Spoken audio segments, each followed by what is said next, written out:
Welcome back to Rappin' Wrestling. It's your boy T the Monster. Another video for you today. If you haven't, of course, be sure to like, comment, and subscribe. We bring it to you like 2 to 3 videos every week, you know what I'm saying, with some of the hottest storylines in wrestling and some of my predictions and fantasy bookings and all that kind of stuff as well. So I apologize, I wasn't able to follow up on my SmackDown video this week, so what I'm going to give you is what I think are the hottest storylines going into WrestleMania 41. But before we get into that, first let me just say congratulations to Lex Luger on being inducted into the WWE Hall of Fame class of 2025, along with Triple H and others this year. So one time for Lex Luger for being inducted into it finally. He had a great career over there in WCW. And in 2007, I believe he retired due to a very freak accident. I believe he got paralyzed from the neck down from just sitting wrong on a plane. But nonetheless, shout out to Lex Luger. Now, getting into what I believe are the hottest storylines as of right now going into WrestleMania. So, number one, Bianca, Jade, and Naomi going into WrestleMania. So for those who didn't see SmackDown like myself, I did catch the highlights. I did see that Naomi and Bianca were cutting a promo right there in the ring, and then Jade came out and literally beat the shit out of Naomi again. So it's interesting to see, just from what I've seen on the highlights, the facial reactions from Bianca, her standing there on the ramp watching Jade walk to the ring. And then Naomi explaining why she was doing it, and then them over talking each other, and then her calling her Trin and calling her real name and breaking kayfabe, or it's kind of already broken, but calling her Trin in the ring and then getting her attention from doing that. And it's like, all right, this is getting real. It's getting really real. And it's like, okay, finally we've got some drama in the women's division where we can kind of go like this too and be like, okay, let's see what they finna do.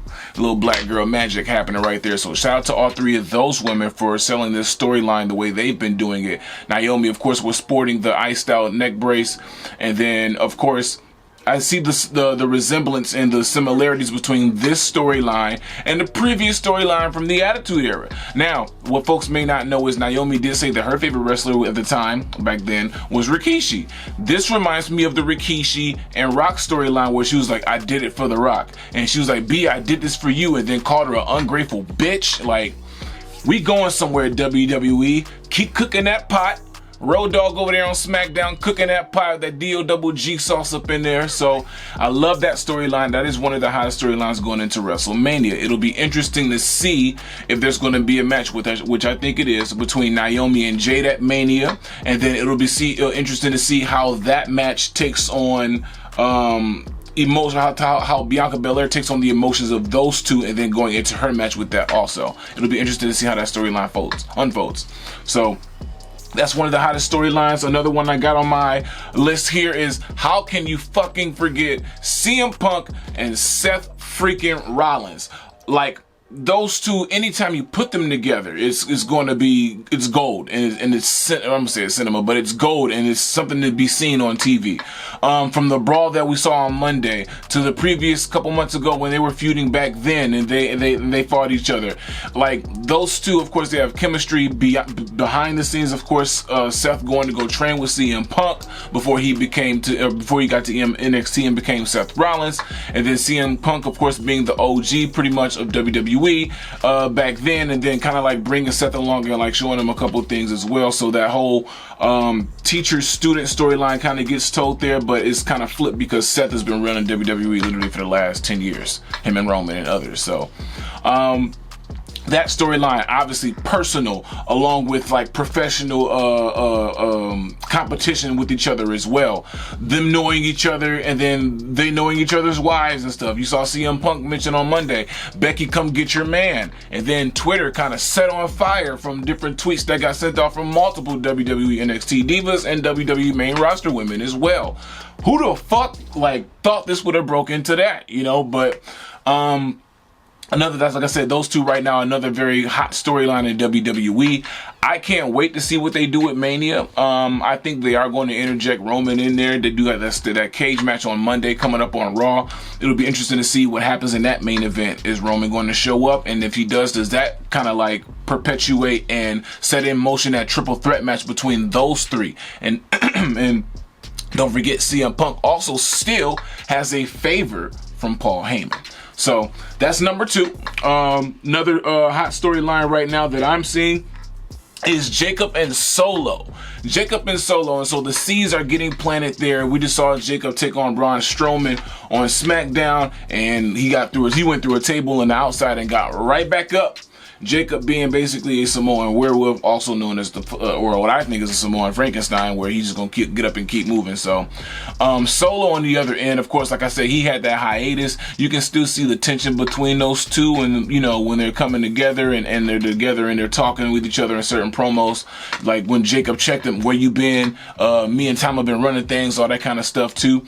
The mishaps, the super kicks here by mistake, and then the Samoan spikes by mistake, and all that kind of stuff too. So like that is going to feed families, their family, the Anoa'i family. That's what that's going to feed. So to see those two at WrestleMania, like I think they need to amp up the physicality a little bit. But then again, what WrestleMania is, today is the 9th.